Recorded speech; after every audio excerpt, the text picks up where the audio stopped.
Hello and welcome to the 3rd Street Center. My name is Erin Riccio and I'm the Director of Community Organizing with Wilderness Workshop.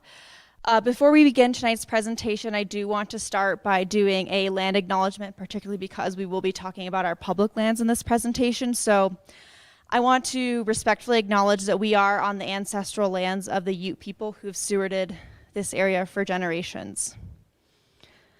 So each winter, Wilderness Workshop partners with the Aspen Center for Environmental Studies and the Roaring Fork Audubon to co-host Naturalist Nights, a free winter speaker series that features experts from across the country who explore different topics of the natural world of our community. So tonight's talk is the 4th of our 5 Naturalist Nights presentations. Presentations take place every other week from January to March at 6 p.m. on Wednesdays in the 3rd Street Center in Carbondale, and Thursdays at ACES Hallam Lake in Aspen. So it's been a little bit of an unconventional year for us, as you probably have known, and so a lot of these have taken place over Zoom, but we're really excited that we are here for the first time at the Carbondale location, back together as a community for tonight's presentation. Before we begin, I want to make sure to call out our awesome sponsors who've made tonight possible. So we have some gold level sponsors: Reese Henry, Aspen Ski Co., Clark's Market, Craig Ward, Ken Ransford, and our silver level sponsors, the Village Smithy, Aspen Square Ute Mountaineer, Blazing Adventures, Cripple Creek Backcountry, Bristlecone Mountain Sports, Two Leaves in a Bud, and Bonfire Coffee. So that was a lot of names for me to get through, so clearly we have a lot of awesome community support for this. All of these have a premier sponsor. So the person who is doing that tonight is Haymack, so a big shout out to Haymack. So all of these businesses provide financial and in-kind donations to make this event series possible. Grassroots TV is live streaming tonight's presentation on their website, but folks can also tune in on Wilderness Workshop and ACE's Facebook pages and YouTube channels. So for people who aren't able to attend tonight or aren't able to tune into the live stream, we will have a cleaned up recording of tonight's event that will be made available on our organization's YouTube channel in the coming days. Just keep your eye out for an email from Wilderness Workshop on that. So I want to preview our next Naturalist Night and final Naturalist Night presentation of this series, which will be 3 Billion Birds Lost by Arvind Punjabi with the Bird Conservancy of the Rockies. And that will be in 2 weeks on Wednesday, March 9th here at the 3rd Street Center and March 10th at Hallam Lake in Aspen. And now I'm super excited to introduce tonight's speaker, Hilary Boyd. Now in her new role as the Assistant Field Manager for Resources, Hilary previously worked as a wildlife biologist at the Bureau of Land Management's Colorado River Valley Field Office in Silt for over 7 years and has been a resident of the area for over 15 years. She enjoys planning habitat projects that benefit greater sage-grouse, mule deer, and elk, and other wildlife species. She's worked as a BLM fire ecologist, habitat specialist for the Arizona Game and Fish Dept, and seasonally for the National Park Service, the U.S. Forest Service, and the U.S. Fish and Game Service. Some of her best adventures are from her time managing grizzlies and humans in Katmai and Denali National Parks up in Alaska and working in other remote parts of the state. She's earned a BS and MS in wildlife biology from Colorado State University and the University of Arizona. Tonight, she's going to share with us how land managers and others have been using an old tool in a new way.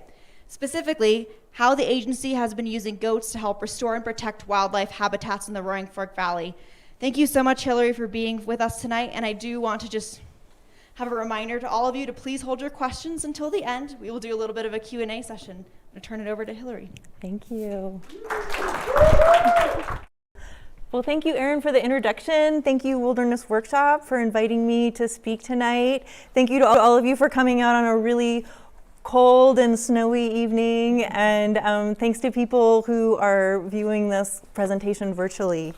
Let's see, I'm going to talk this evening about some of the ways that the BLM Colorado River Valley Field Office have been using goats as a tool for habitat restoration. Let me see if I can operate this. So I'm going to start out with just a really brief background about the BLM. I'm going to talk a little bit about goats, and then we're going to talk about some of the different types of projects we've been doing and different resource objectives that we're trying to achieve. All right, so BLM manages a lot of land in the United States, and as someone who's been a wildlife biologist for many years with the BLM, one of my very favorite things is that we manage more wildlife habitat than any other agency. In Colorado, we manage 8.3 million acres of surface. If you think about the way the Forest Service and the BLM got started, in general, for the Forest Service manages higher elevation lands, and that's because the Forest Service was set up to protect and manage timber resources, and so those forest systems are generally at higher elevation. The BLM manages a lot of lands that were left over after the Homestead Act. We manage a lot of lower elevation lands, a lot of sagebrush shrublands, pinyon juniper woodlands, other mountain shrublands, and at the time, once upon a time, those lands maybe weren't thought to have a lot of value, but I think more and more as time goes on, we're understanding just how important these landscapes are for sagebrush obligate species like greater sage-grouse, and for providing really important winter habitat for deer, elk, and a lot of other species as well.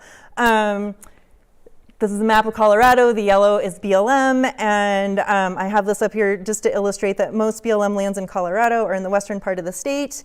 This area, let me see if you can see my cursor. This is the Upper Colorado River District. Our field office, the Colorado River Valley Field Office, is right here, and this is the Grand Junction Field Office.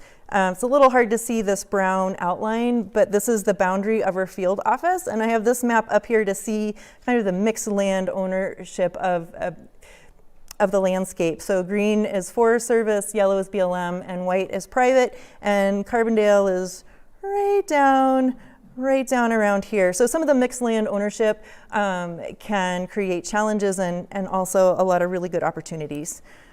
Our mission is to sustain the health, diversity, and productivity of public lands for the use and enjoyment of present and future generations. And I take that mission to heart whenever I'm planning wildlife habitat projects. BLM is a multiple use agency, just as the Forest Service is. We manage for wildlife habitat, but many other resources as well. So now I want to transition into talking about goats. And I always like to remember that the human history of working with goats goes way, way back. Probably sometime 10 to 11,000 years ago, Neolithic farmers in the Middle East and Western Asia started keeping small herds of Bezoar ibex. They kept these animals for their meat and for their milk, for their skin and fur, for clothing, and for building. They use their dung for fires. Since that time, there have been additional more recent periods of domestication, and the goats that we see today and that we think of today may be the result of some more recent periods of domestication. But my point and message is that people have been working with goats for a really, really long time. And this illustration here from the late 1800s, it says Bezoar goat, but that's a lot what the wild ibex look like. So fast forward about 10,000 years to today, we've got over 300 breeds of goats that have been selected for a variety of purposes. Goats are probably the most adaptable and geographically widespread type of livestock. I think it's important to point out goats are browsers and sheep are grazers. So goats really like to eat things at eye level or a little bit above their heads, or sometimes way up above their heads. They'll stand up on their hind legs sometimes and reach up as high into the brush and trees as they can reach. But they'll eat whatever's available. So if there isn't browse available, they'll eat grasses and forbs. So the contractor that we've worked with the last 2 years, Lonnie Malberg, who owns Goat Green LLC, uses cashmere goats. Cashmere isn't actually a specific breed, but that variety of goat was bred in the Himalayas. They're adapted to high elevation and cold climates, so they do really well in the Rocky Mountains. And they also have amazing hair. Let me get, which make lovely sweaters. Okay, so this brings us to the way, I just love that for thousands of years, humans have worked with goats, and now we're starting to think of some new and innovative ways to use them to help us meet other objectives. And so at the CRV, we have been using short-term high-intensity goat grazing to manage weeds without chemicals. I think that is the objective that people think of the most. RAFTA's been using goats to manage weeds along the Rio Grande Trail for many years, and a lot of municipalities are using goats more and more to control weeds and also to reduce fuel loads to minimize the chance of spread of wildfire. We're using goats to rebuild soils. I'm really excited that we're going to be using goats to maintain a prescribed burn, and also some mechanical treatments that we've done. We're using them to manage Gamble oak and other mountain shrub communities, and to restore some former agricultural fields. So, goats eat weeds. If you Google goats eat weeds, you'll find Lonnie Malmberg's website, and there's a lot of really great information if you'd like to learn more about her operation.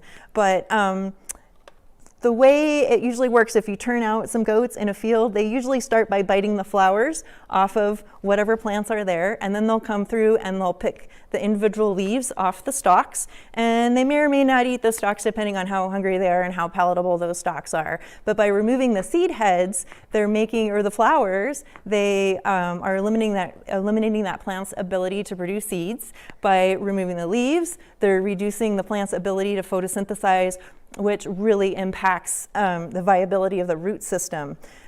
Goats chew their food and they digest their food really well. So they crush a lot of seeds with their teeth while they're eating. And I'm not saying there isn't an occasional seed that might pass through a goat and be viable. Most of the time, seeds are no longer viable after passing through a goat. In contrast to birds and a lot of other animals that have co-evolved with plants, and in some cases it's actually advantageous to plants for an animal to spread those seeds. Or if you think about a horse that doesn't digest its food that well, and a lot of times seeds that pass through a horse are still viable. And goats can help rebuild soil. So one of the things I really like about using goats to control weeds is they're removing the weeds, but they're also improving soil conditions to hopefully make, increase the chances you're going to be supporting the plants that you want to have growing there.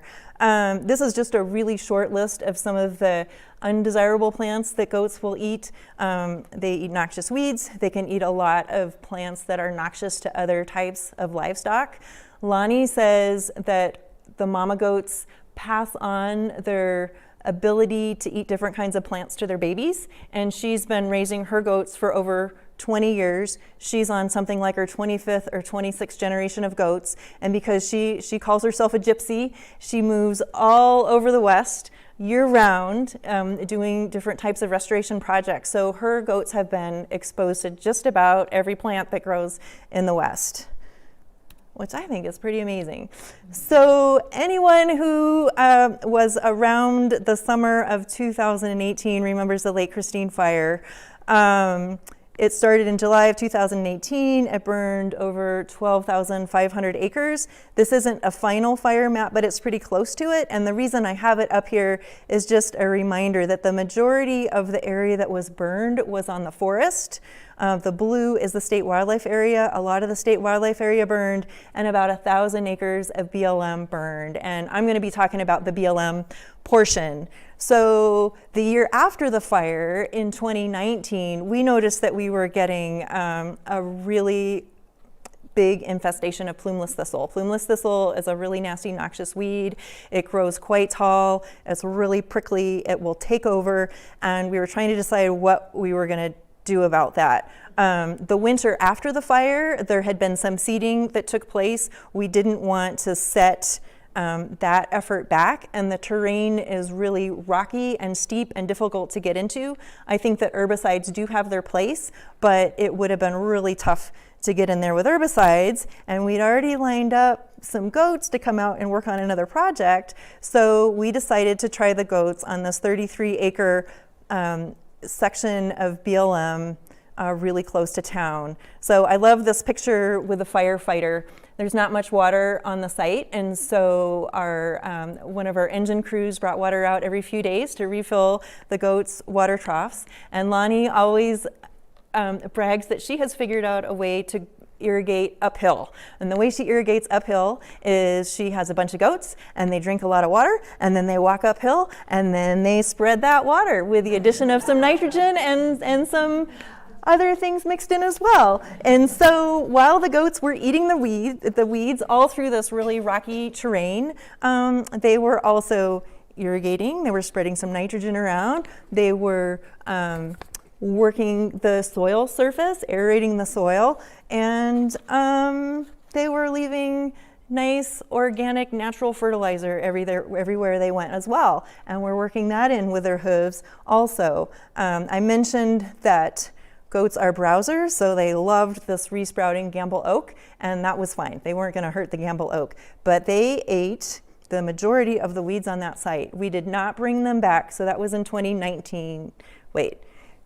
We saw the weed infestation in 2019. We had the goats there in 2020. We did not bring them back last summer, but we're planning to bring them back this year, because anybody who's tried to manage weeds knows you're not going to take care of a whole weed infestation in 1 year. It's an ongoing process, and you knock it back a little bit each year.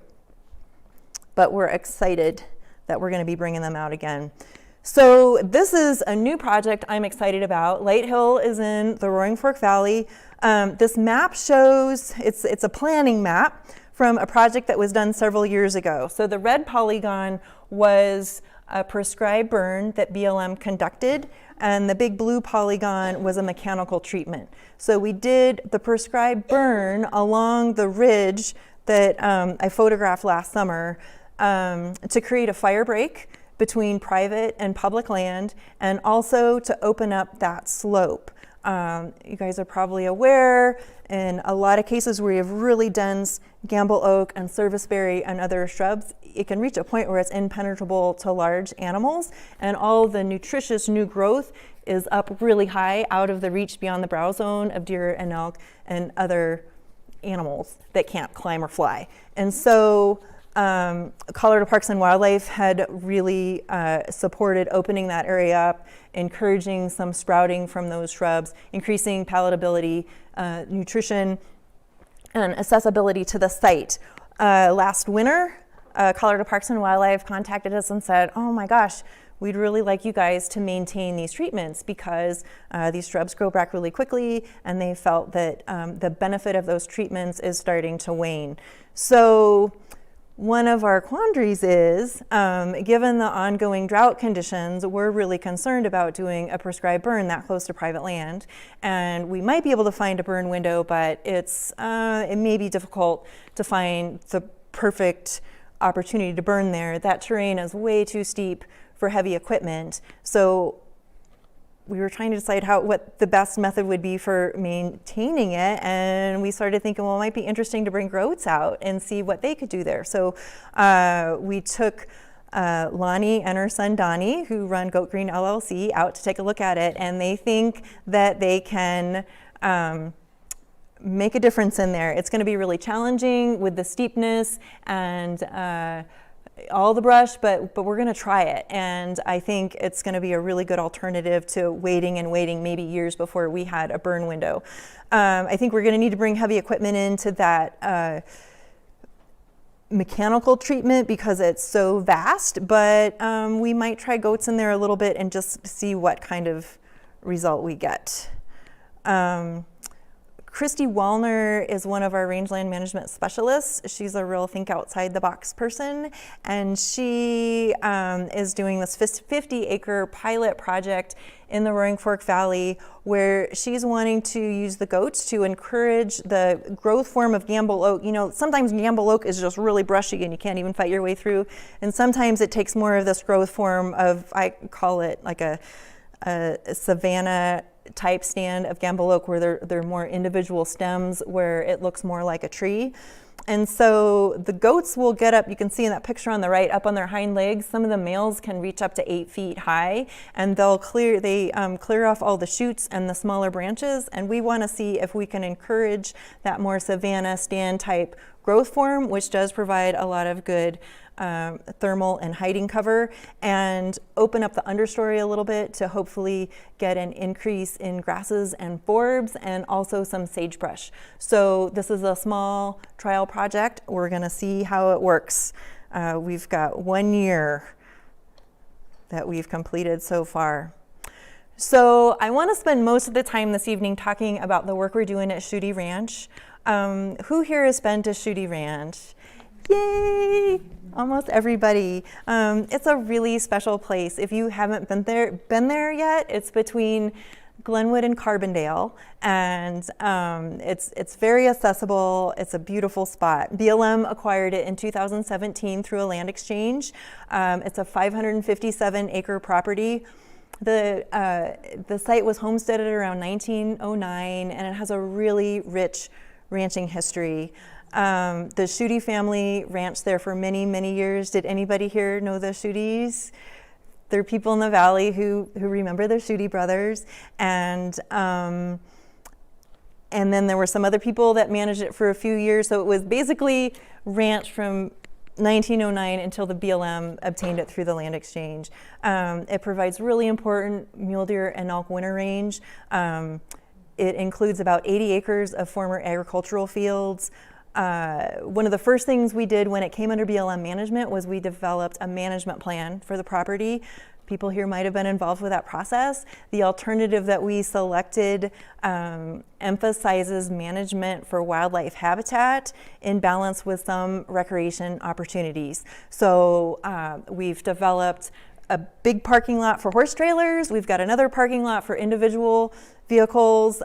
People love to go out and walk and run and walk their dogs. Lots of people like to ride horses there. We completed a mountain bike trail that connects with the Red Hill Trail system last summer. One thing I would like to point out about dogs, if you take dogs, I would really encourage you to keep them on a leash or really close to you. I see people letting their dogs run through the fields all the time. It's not a dog park. We're trying to manage it for wildlife, and we could do all the habitat improvement projects in those fields. And if dogs are running through all the time, wildlife aren't going to use the fields. There's a really nice dog park in Carbondale, so I just always like to remind people of that. I think one of the very best things that we're doing for wildlife is the winter closure that's in place. The entire property is closed to all human activity from December 1st until April 15th, and the mountain bike trail is open for a smaller window than other uses. So the mountain bike trail is open from January 1st until September 30th. So the first thing we did was we established the winter closure.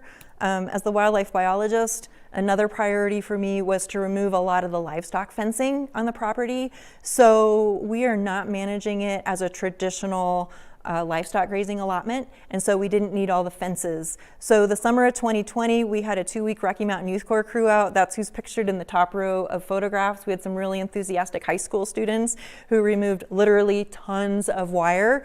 And then Wilderness Workshop hosted a National Public Lands Day event that fall. So the picture in the lower right is showing some of the really great volunteers who came out and helped us clean up some additional fence. Last summer, the Roaring Fork Valley Horse Council funded another Youth Corps crew that spent several days at Sutey. At this point, we've removed over 4 miles of fence, which I am really proud of. There's still some little sections of fence here and there, and as we have folks who are available and ready and willing to help with that, we'll try to get the rest of it out. We did leave 2 strands of wire fence as you walk along the road as you enter the property, and that's just to encourage walkers and hikers to stay on the road and out of the fields. But by removing the top and the bottom wires, it's a lot easier for animals to move through. And what you may or may not have noticed, depending on how much time you spent there used to be fences around the backside of all of those fields. And so that was a really solid barrier between the woodlands, where the hiding and thermal cover is, and the fields where animals like to come out and feed. And I love that now it's really easy for animals to move back and forth. Another project I wanted to mention, we've partnered with Roaring Fork Audubon, and they've done bird surveys on the property for us, and they had, I think, the really great suggestion of installing installing bluebird nesting boxes. And so they've had the lead on that project. They've installed boxes, they're monitoring them. If they have reason to move them to other locations, they're going to be in charge of that. But if you spent much time out there in the summer, you may have noticed the mountain bluebirds using the fields. It's a great place to watch bluebirds and other species of birds too. Let me get this. So this is an aerial view of those 80 acres of agricultural fields that I mentioned. So this photo predates the parking lot. So the parking lot's around here, and then most people walk along the road onto the property. And so my second main goal, besides removing the fences, was we were talking about the potential for increasing the diversity of the plants growing in those fields. So this is what they look like now. I took the center picture last spring, so the grass hadn't gotten very tall yet, but the fields are dominated by smooth brome and crested wheatgrass. That's smooth brome on the left, crested wheatgrass on the right. And those are fine agricultural grasses. They're not native to the United States, but they were, smooth brome was introduced in the late 1800s. Crested wheat was brought here around the 1930s from Russia. These species occur across much of North America at this point, and they provide a lot of forage value for livestock. For wildlife, maybe not quite as much. Deer and elk are definitely in the fields. Elk eat the grasses in the winter, and we see deer and elk grazing on them in the spring when the grasses are green. But there's just not very much diversity out there right now. It's pretty much a monoculture. There are a few weeds and a few other things mixed in, but it's pretty much these two species of grasses that have the tendency to take over like this and exclude native plants, and they also have the tendency to spread beyond where they've been planted. Let's see. So I always like to look to nature when I'm thinking about how to manage a landscape, and nature tends to move towards diversity, right? And so these are photos from other parts of the field office, to be fair, a little bit higher elevation.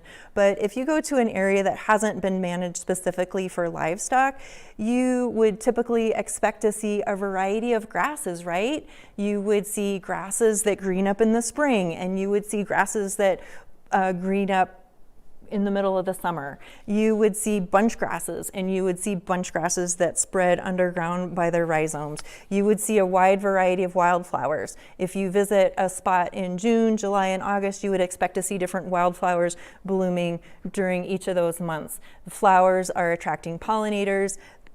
All these different plant species are supporting a much more diverse group of insects, which then supports a more diverse group of vertebrates. And the soils are probably a lot healthier, and you probably have a more complex and more thriving soil ecosystem in places like this versus the monoculture in the fields right now. And you know, that made perfect sense when they were being managed for livestock. But now that we've shifted our management towards wildlife, I'd really like to see more diversity. So how do you do that? How do you move from that picture of the monoculture to these pictures? Well, the conventional method looks something like this. So we were advised, if we want to get rid of these grasses because they're so pervasive and have such extensive root systems, that we should go in with heavy equipment and till the soil to break up the roots, and then we should spray herbicide. And not just spray herbicide, but maybe every 10 days or so. Hit it with Roundup or something comparable. And so, yeah, you can probably get rid of the grasses doing that, but at what cost, right? That's not the approach that we want to take. I can't think of anything in nature that would mirror what that heavy equipment is doing out there. The last thing we want to do is disrupt the soil like that. We want to be rebuilding our soils, not disturbing them like that. So we spent a lot of time really wondering, well, what method could we use? Because we knew if we just went out and seeded, the seeds wouldn't have a chance to compete with the grasses that are there right now. And this woman, Christy Wallner, that I mentioned, took a really great restorative agriculture class and came back with some fantastic ideas. And we started talking about using high intensity, short duration goat grazing to help us achieve this objective. We reached out to Lonnie Malmberg because we knew she had experience doing all types of restoration work with her goats. We invited her out. She took a look at the landscape and she thought that she could help us. So I want to just tell you a little bit about the way her operation works, because I think a lot of times when people picture, oh, goat grazing, you think, oh, they've just let the goats out to wander for the whole summer. This is actually a really controlled and highly managed operation. So in the picture on the left, you can see some of her temporary fencing. The way she manages her goats is she'll set up temporary fencing in a pen, and she puts all the goats in there. And I'm talking a lot of goats. The first year she brought 1,200 goats. Last year she brought about 800 goats. So we're talking high intensity grazing. But that's what we want to do. We want to overgraze it because we want to knock back these undesirable grasses. So she's got them in the pen, and then she's got control over how long they're in the pen, right? So it might be 6 hours, it might be 4 hours, it might be 8 hours. It depends how big the pen is, how many goats there are, how much there is to eat. But she keeps an eye on that. And while they're in this pen, they're setting up temporary fencing right next to it. And when they've eaten the right amount, they move them to the next pen, and so on and so forth, and move very systematically. She moves her pens of goats across each of the fields. And I think she was out there a little over 2 weeks last year, I think. She was there a little bit longer the year before. She uses highly trained herding dogs. It's really fun to watch her work with the dogs. She's worked with these dogs for their whole lives. They know what she expects of them, and vice versa. She breeds her goats to a large part for behavior. She wants them to be a little wild, but not too wild. And she says she has an understanding with them. Like I said, with the dogs, they know what's expected of them, and vice versa.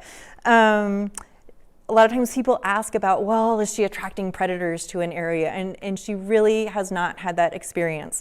We're not aware of any predation when she's been working on us across the course of a year. Sometimes she'll lose a few animals to lions, and she considers that a tax she pays on the land. But because it's so controlled, and because humans are there most of the time and dogs are there most of the time, she really doesn't have a problem with attracting predators.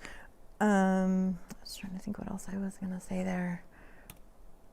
Okay, so this is the same aerial view, but the hash mark areas are our ungrazed controls. So we decided before we embarked on this restoration journey that we wanted to have the ability to compare grazed and ungrazed areas. So we established the controls before we brought the goats out the first time.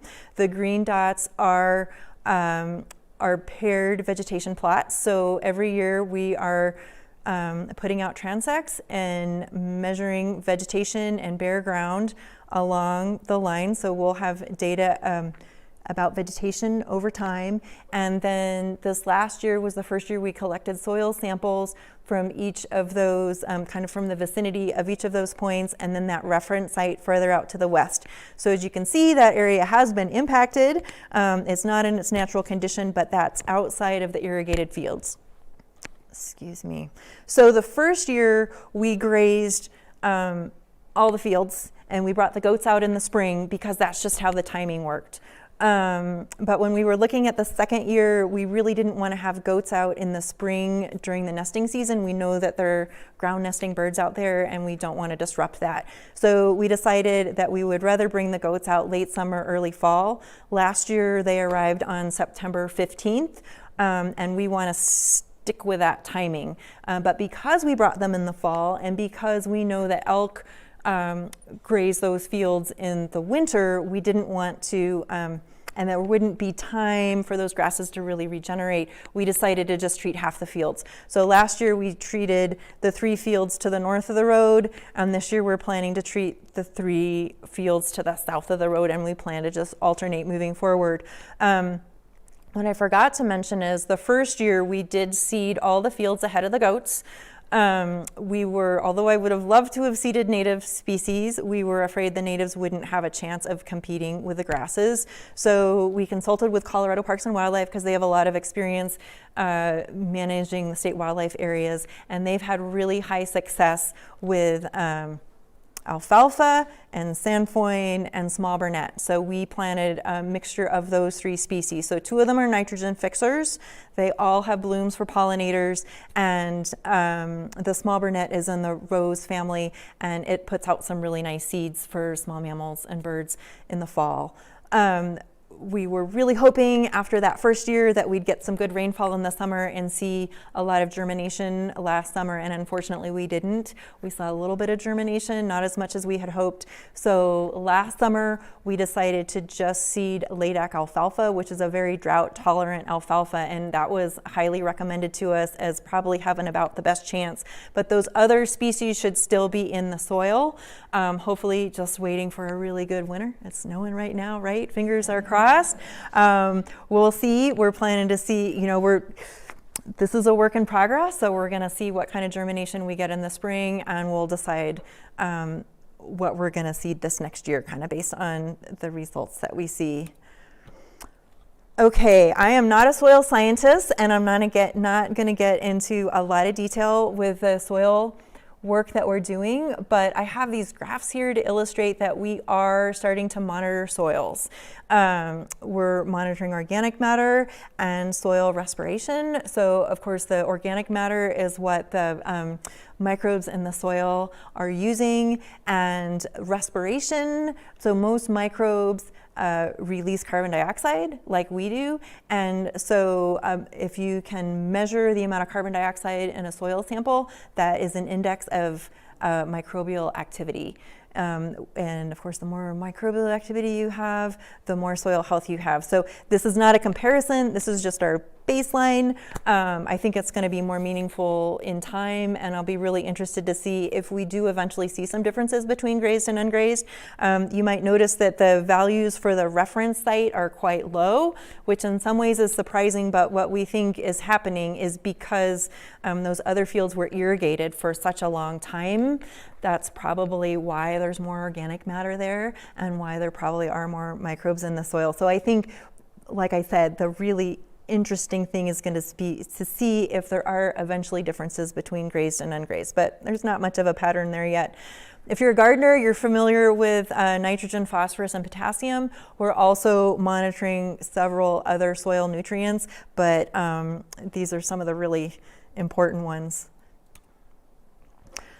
So this is a picture that Lonnie sent us that she took about 2 months after the goats first arrived at Sutey last year, and that brown patch is our ungrazed control. So we got feedback from a lot of people who, a lot of people are really excited about the project, but some people have expressed concerns because they're like, what the heck is the BLM doing? You're overgrazing the fields. And so we're doing that on purpose, but we're doing it with a vision in mind. And I love this picture because it shows that things are green after the treatment. We're never going to get rid of all those grasses. We're hoping to knock them back to make room for other species and increase the diversity. But I think it's pretty telling that things were greener in the grazed areas than they were in our ungrazed control. We set up some stations last year. If you've been out there, maybe you've noticed this is a citizen science monitoring project that I'm really excited about. So there are 3 spots along the road. I would invite you to participate in this. So all you need to go do is go up to the fence post where the sign is. I always take a picture of the sign, and then there's a 3D printed bracket on top that your phone fits on, and snap a picture. And the hardest part is remembering when you get back to cell service to download it, but you can follow the instructions on the picture, and the pictures get uploaded to a public-facing website. And my hope is if we can get a lot of people participating, that we'll be able to get a time-lapse record through the growing season and from year to year. So the 3 spots were set up to take pictures of the 3 fields with controls. So within that picture frame, you can see some of the grazed and ungrazed areas. So anyway, I hope you'll help us with monitoring our progress here. I'd like to give a big thank you to some really great groups who have helped us with our wildlife habitat work at Sutey, Colorado Parks and Wildlife, Wilderness Workshop, Roaring Fork Valley Horse Council, Roaring Fork Audubon, Rocky Mountain Youth Corps, the NRCS, and of course Goat Green LLC, who has been our contractor the last 2 years. That's her website. If you want to go there and get some additional information, there's a tab on the homepage for press, and she's got a lot of interesting articles, and there's a really great episode of a Farm to Fork, Wyoming television episode that was filmed a couple of years ago. They interview Lonnie and another couple who has another business that does similar types of work. I found it to be really inspiring. And I talked really fast, sorry about that, but we've got plenty of time for questions if people have questions, and I also have a couple other things I can talk about too. If not, yes. That was really great, thank you so much. Thanks. Okay, that was great. Thank you so much. I participated in the RFOV and RFMBA trail construction out there for a couple of days, which was just fantastic. So I guess I'm wondering why the closure to mountain bikes is more restrictive than the rest of the property. Yes, so that's a great question, and thank you for your help. And I didn't acknowledge all the fantastic volunteer hours that went into constructing that trail, I think, because the focus was more on wildlife habitat, but thank you. Yeah, well, so all types of recreation, of course, have different impacts to wildlife, and because that trail goes through and around the fields, and because we're trying to be really sensitive to what's happening in the fields, that's the reason for that. We know from Colorado Parks and Wildlife that at least before we started getting large amounts of visitation, that several mule deer fawns were born on the property every spring. I suspect that they still are. They're maybe just back in the woodlands a little bit more, and because that's such a fun, winding, circuitous route, we have felt that we would like to just give a little more of a break for wildlife on the shoulder season a little bit. So that's why. So we felt like, okay, we're still giving hopefully a really good window, and also we would expect by June 1st that the trail would be really dry. You know, I'm not worried about the road. It's a very established road, but we want to take really good care of that trail because a lot of hard work went into building it. Great, thank you. Yes. So, are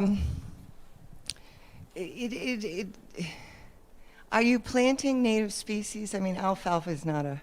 So we have not planted native species, and very intentionally, because we're concerned that the native species aren't going to have a chance to outcompete these grasses. We hope with time that we can transition to more native species. Something that I may have forgotten to mention when I was talking about this 3 species that we selected that were recommended by Colorado Parks and Wildlife.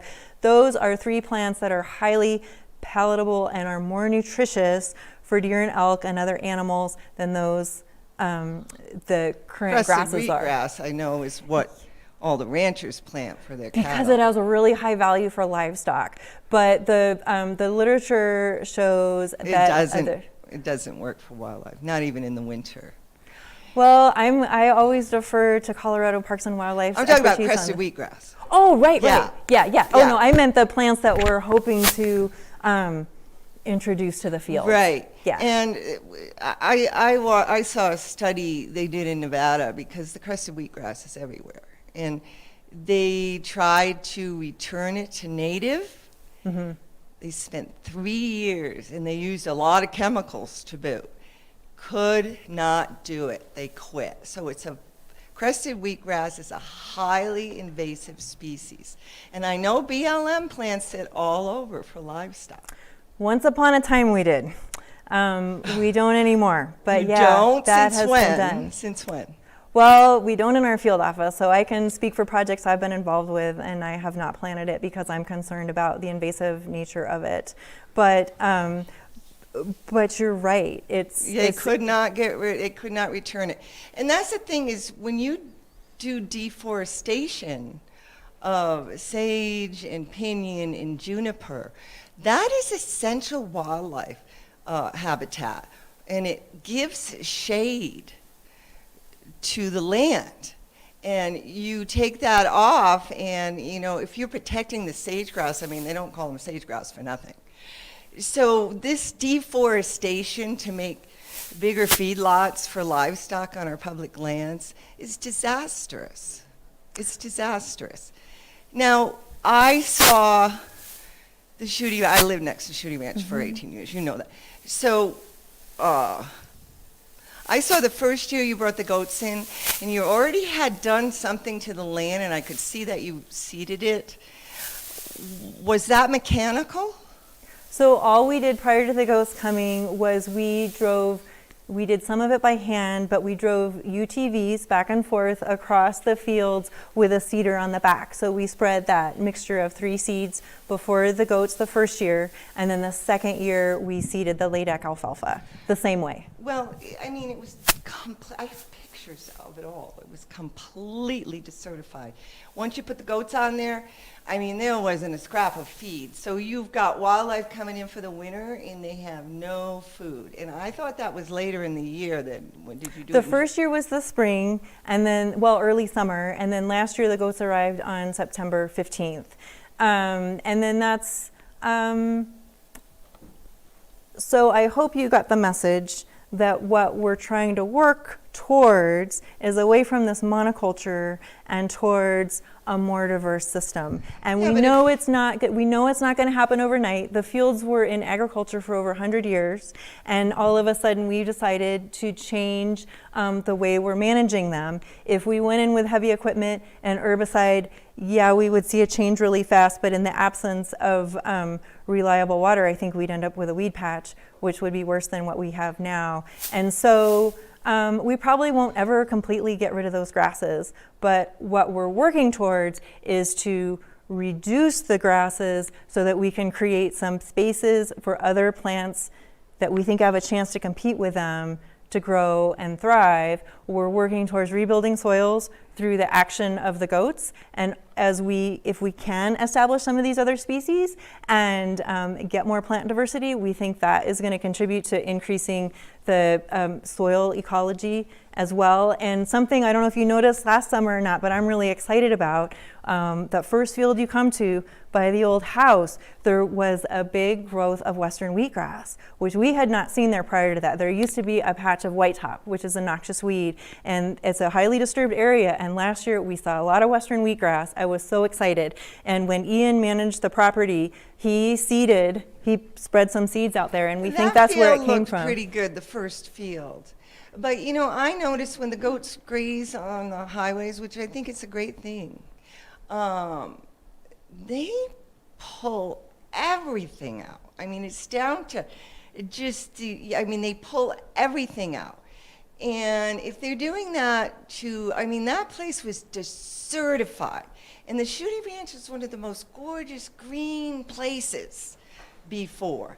So if you get it down to that kind of desertification, that's when the invasive weeds come in, because it's bare earth.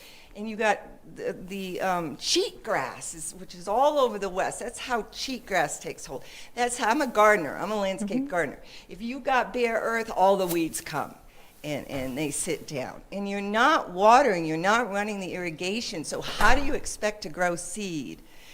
You spend all that money doing what you do, and how do you expect to grow seed if you're not running the ditches? I do want to offer other folks the opportunity to ask questions, so let's keep our questions to one per person. And I'm happy to visit more later. I have some very important questions about this. I want to make sure everybody has the opportunity to contribute. Can you answer that question though before I pass it on? So if we're able to rebuild the soils, which is what we're trying to do. We're hoping to increase their water holding capacity, which with global warming and with ongoing drought, we think that that should increase the ability of the soil to hold water and support plants. And we think that, so I know from your perspective, you're seeing that those fields are bare when the goats are done. What I see is a nice mulch of little pieces of grass that are partially turned into the soil where they're going to break down, and I see that layer of grass that's protecting the soil surface, and I'm seeing regeneration, and I'm seeing more green in the area that was treated than in the control. And I'm really excited about the western wheatgrass. One of the fields on the north side, I walked through there the day before the goat showed up, and I saw a lot of globe mallow, which I had not seen in the field previously. And globe mallow is a fantastic native plant with a lot of value to a wide variety of species. And I think that I don't have any reason to think that what we've done has set us back. And I think that we're on a path forward. We're learning as we go. That's why we're doing all this monitoring. That's why we have the vegetation plots. That's why we started the soil monitoring. If at any point we think we're doing something harmful, we will reassess. But I want to give this a few more years. And I feel like we already saw some benefits last year, and I think we're going to see some this year. But I think we need to be patient. I suspect around the 5-year mark, we may see more. I think at the 10-year mark, we might see more. But we won't know if we try. And we know that what we have right now was great for livestock, but it has a lot more potential. It had limited value for wildlife. It definitely has value for wildlife, for sure. But I think that we could improve the value for wildlife if we can increase the diversity of plants in those fields. I would love to see flowers for pollinators. There used to be flowers there. Yeah, well. You know, Sutey didn't. Another question. Here, I can pass it. While it's close, I have one question and an Okay, encouragement. one question. Are there test plots for the native grass planting? So we have not planted, BLM has not planted native grasses. When that gets planted? Oh, That's- absolutely. If at some point, as we change our management, we want to be monitoring that. So right now we're on the path where we're planning to graze half the fields each year. So there's still some forage there in the winter, and we're going to continue planting the seeds that have been recommended to us by a variety of sources. And we're going to pivot with time. We're going to have to kind of play this by ear a little bit and be, reactive to what the response is. But when we reach the point where we can be seeding natives, then we will definitely study that. But in this area where we've got, where the western wheat came up last summer, we're definitely going to keep an eye on that. We didn't measure the extent of that patch. That might be something we'd think about doing this year. I sure remember where it was. I'm excited to see if it comes back. Lonnie thinks we're going to see it coming back with more prevalence another year, especially if we can be improving soil conditions. So time will tell. So I have an encouragement is that you would use the data from you're beginning to collect now forward. Yes. And how it's being newly managed. Yes. And then after a period, it could even be a short period, 3 to 4 years, go back the other way and looking at what took place here with the management that was in the past, and how dramatically different that's going to be than cattle. Yeah. Thanks. Hi, Hilary. It's good to see you. It's good to see you. Last summer, we did some restoration and work on the Silt Preserve. Yes.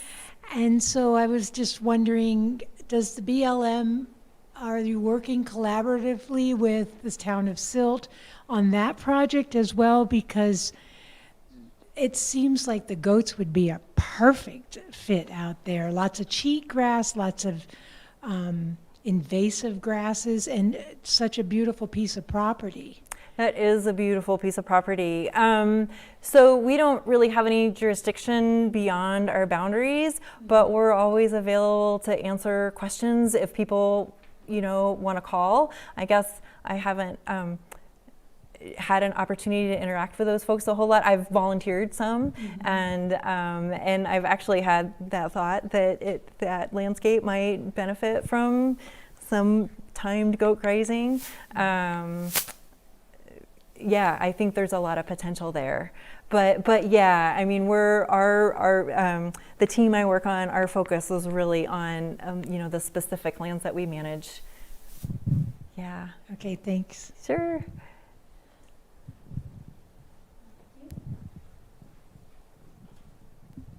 Hi, thank you for doing this just in general. My question was, as you increase the diversity of plant life on those fields, how do you find the balance where the goats aren't actually decreasing that diversity when they come in to do their grazing? Exactly. That's a concern of mine, and that's something that we're going to have to kind of play by ear. I think that's a long ways off. My hope is that we're going to get to a point where we don't need the goats anymore, right? That we're going to achieve a level of diversity that we think is sustainable, and that we won't need to do this. I mean, we're not going to be able to do this forever. So yeah, that is definitely something that we are keeping in mind as we move forward. But I think that's a few years out. Yeah. Probably have time for one more question. Why not? So, I know this is in partnership with the Audubon Society, but if you could speak a little bit to if any of the monitoring of the bluebird boxes, what you know about kind of how that project is going, or other just in general the ground nesting birds and the impact on the bird wildlife. Yeah, so they've done a big reason I reached out to them was I knew that I didn't have the capacity to go out and do some baseline monitoring, and so they have created a species list for us, and so but not necessarily numbers and density of birds, so we won't really be able to use that data to detect any differences in abundance over time, but I think we will be able to detect if we see any changes in species. What was interesting to me with the bluebird boxes, because I hadn't personally installed a lot of bluebird boxes before, the reason they're installed in pairs is because swallows, we have tree swallows and violet green swallows out there, and they can be pretty aggressive, and sometimes they'll kick a bluebird out of a box. And so the idea with the paired boxes is if a pair of swallows move into one, they're not going to chase bluebirds off. So then the bluebirds might be safe next door. So that's the reason they're paired like that. And when they monitored the boxes, I think they did find evidence that maybe a bluebird nest had been nested over by a swallow. And I can't remember off the top of my head, it was the first season. So some of the boxes were used, not all of the boxes were used, and they aren't really sure if it was a good amount or not. I mean, it's kind of hard to say, but we're excited that some were used, and then they have the ability, each of the boxes is numbered, and so over time, if they're finding that some just aren't being used, they can move them. It's a little bit of an experiment. Most of the boxes are geared more towards bluebirds, and they're on fence posts by the fields, but they also installed some boxes back in the trees, more for house wrens and chickadees, and I'm pretty sure they did have a wren nest in one of the boxes. Can't remember for sure, sorry, but they did have some success with them, which is exciting, and it'll be fun to see over time if they're used more. I don't know how long it takes for birds to find and start using nest boxes like that. Yeah. Just a comment that I love the citizen science thing with the camera, the iPhone, because who doesn't have their phone with them to take pictures and then having it set up? That's fantastic. Thank you. I think for us it's a matter of starting to spread the word. We haven't done a very good job yet of letting people know about that, but yeah, I really hope people will participate because I think that's going to be really telling over time. Yeah, thanks. Awesome. Well, let's give it up for Hilary. She did such a fantastic job tonight.